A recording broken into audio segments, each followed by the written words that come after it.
God of masses Nandamuri Balayya, KS Ravindrababi దర్శకత్వంలో తెరకెక్కిన mass action entertainer Daaku Maharaj Sankranti కానుకగా జనవరి 12న ప్రేక్షకుల ముందుకు వచ్చింది. బాలయ్య నటన, బాబీ టేకింగ్కు ప్రేక్షకులు బ్రహ్మరథం పడుతూ ఉండడంతో తొలి వారంలోనే 160 కోట్లకు పైగా కలెక్షన్ సాధించింది డాకు మహారాజ్. 200 కోట్ల మార్కు దాటింది. 45వ రోజు వసూళ్లు ఏ విధంగా ఉన్నాయో చూద్దాం. సితారా ఎంటర్టైన్మెంట్స్, ఫార్చ్యూన్ 4 సినిమాస్ బ్యానర్లపై సూర్యదేవర నాగవంశీ, సాయి సౌజన్య భారీ బడ్జెట్తో డాకు మహారాజ్ నిర్మించారు. ఈ సినిమాలో నందమూరి బాలయ్య సరసన ప్రజ్ఞా జైస్వాల్ హీరోయిన్గా నటించింది. శ్రద్ధా శ్రీనాథ్, చాందినీ చౌదరి, ఊర్వశి రౌతెల, బాబీ డియోల్, సచిన్ కేట్కర్, హర్షవర్ధన్, హిమజ కీలక పాత్రలు చేశారు. తమన్ స్వరాలు సమకూర్చారు. Teaser trailer, Balayya look, Thaman BGM ఈ అంశాలతో డాకు మహారాజ్పై భారీ హైప్ నెలకొంది.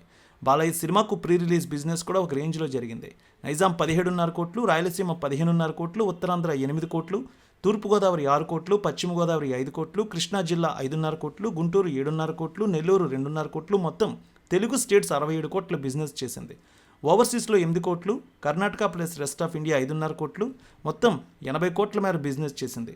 ఇప్పటివరకు బాలయ్య కెరీర్లో అత్యధిక ప్రీ రిలీజ్ బిజినెస్ చేసిన సినిమాగా కూడా డాకు మహారాజ్ ఒక రికార్డు క్రియేట్ చేసింది. ఈ సినిమా లాభాల బాట పట్టాలంటే 85 కోట్ల షేర్ని 170 కోట్ల బ్రేక్ ఈవెన్ టార్గెట్గా విలువ కట్టారు ట్రేడ్ అనలిస్టులు. ఇక ఈ సినిమా గ్రాస్ వసూళ్లు చూస్తే తొలి రోజు 56 కోట్లు తీసుకువచ్చింది. మూడో రోజు 92 కోట్ల రూపాయలు, 10 రోజులకి 176 కోట్ల రూపాయలు, 14 రోజులకి 223 కోట్ల రూపాయల వరకు తీసుకువచ్చింది. 37 రోజులకి 270 కోట్లు దాటింది. 44వ రోజు 11 లక్షలు, 45వ రోజు 12 లక్షల మేర కలెక్షన్స్ వచ్చాయి. ఓటీటీలో ఇప్పటికీ ఈ సినిమా సందడి చేస్తోంది. సరికొత్త రికార్డులు కూడా క్రియేట్ చేస్తోంది.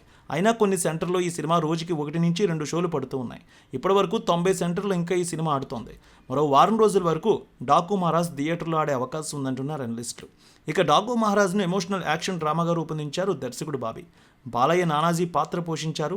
అద్భుతంగా వచ్చింది. ఇక ఈ ఏడాది పద్మభూషణ్ అవార్డు కూడా బాలయ్యకు రావడంతో అభిమానులు ఎంతో ఆనందంలో ఉన్నారు.